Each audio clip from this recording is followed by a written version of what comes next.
Okay.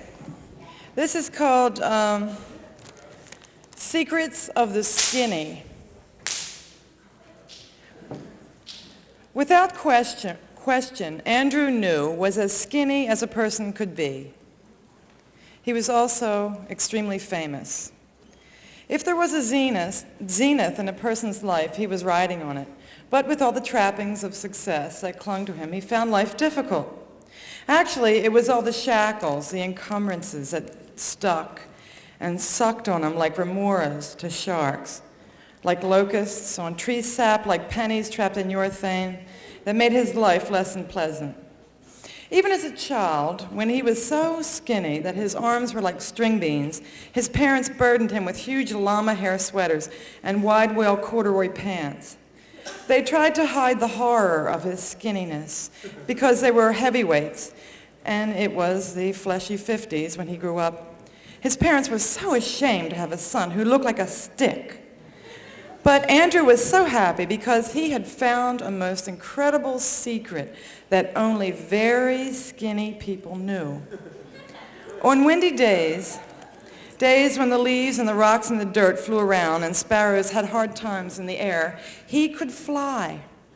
If the wind was 15 knots or more, he could feel the strong hands of the wind pick him up from behind.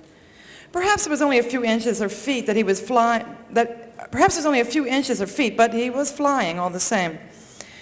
The minute he saw some wind in the trees, he would run into his backyard, and there, almost naked, would fly around and around.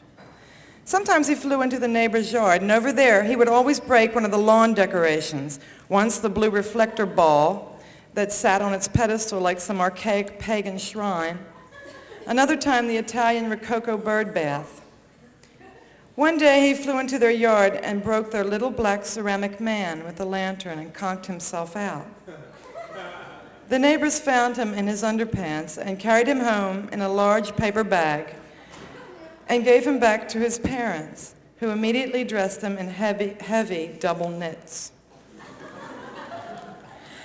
Now that he was older, he had the same problem, except it wasn't clothes, it was people.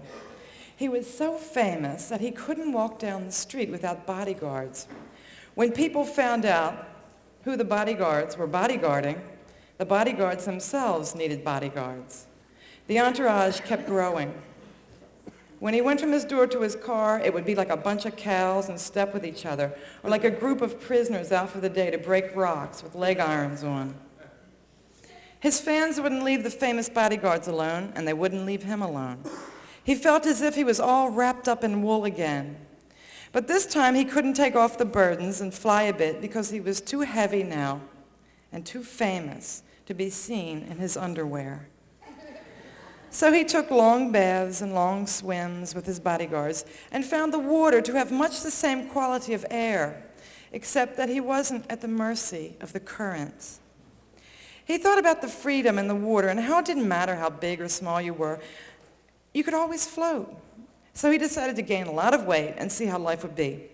He forced himself to become extremely fat, lost all his fame, lost all his fans, his bodyguards, and became a very happy fat swimmer.